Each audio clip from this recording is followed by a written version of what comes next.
You know, the 11 rack is actually amazing, and Pro Tools obviously is the leading recording software on the planet, but you do get some advantages when you use them together, and so what I want to do is show you one of those right now. Okay, so here we are in Pro Tools. It's a common thing in recording to not take very good notes or not make presets or sort of forget how you got a certain sound, and it makes it tough to come back later and keep working on that stuff.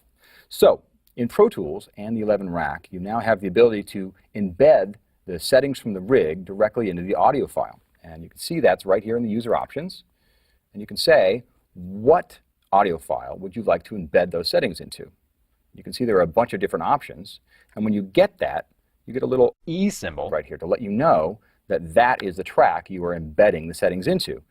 Come to think of it, if you look at, these are all the inputs available from the 11 rack. It is a full-featured 8-channel Pro Tools LE interface. So you do have line inputs, digital inputs, you have the input from the wet rig, and you have the mic input, as well as this guitar input that we're going to be recording, which is the dry guitar signal, unaffected. So we can use that later to change the amp sound if we like, or come back to it and sort of punch in, and we'll find out how to do that in a second. So we've now got our parts here.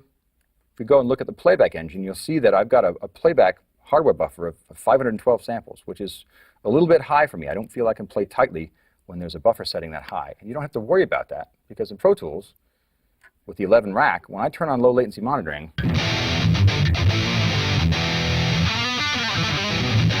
it doesn't matter. The reason is because there are DSP on the 11 rack that all of this stuff is running on. It's not running as a plugin in Pro Tools, and it means that when I turn on low latency monitoring, I can still hear my guitar sound. So I'm going to play like I'd hope I'd play. So here we have our little section here.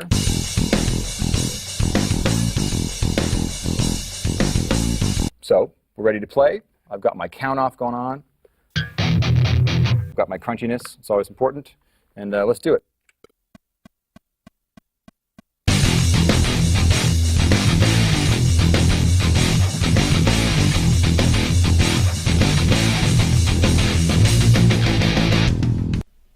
Okay, so let's take a look at these tracks we just did. So I'm going to zoom in so you can see them. There are 3. So the stereo output from the wet rig is right here, and then right above it is the direct guitar sound. And you can see how easy those hit points are to find because there's no fuzzy distortion covering them up like there is here.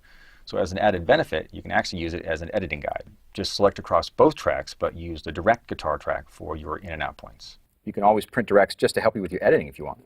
So I'm going to go to the bridge. And the bridge is a different kind of a sound. So what I need to do is load a different sound. And to do that, I'm going to go to the computer.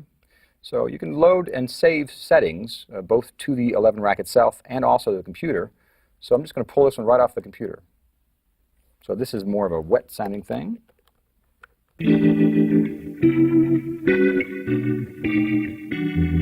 So let's do it.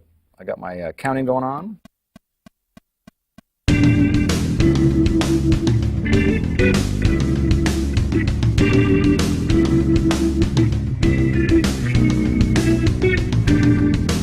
So it's exactly 4 bars. That's where I punched in, so I can literally just duplicate it, and now I have my entire bridge. So let's say you want to go back and fix those couple notes that I missed in the first bit. Well, I didn't save a preset, and I didn't make a note, and I don't have any idea where the knobs in the 11 rack were. Very easy to do.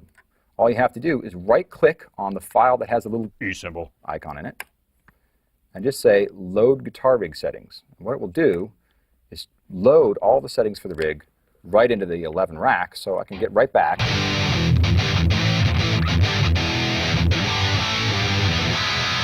Easy as pie. Changes the world. I don't have to keep taking notes. All I have to do is worry about playing, and Pro Tools and the 11 rack will take care of the rest. So pretty cool. Pro Tools and the 11 rack, the ultimate combination for the recording guitar player. See you in a bit.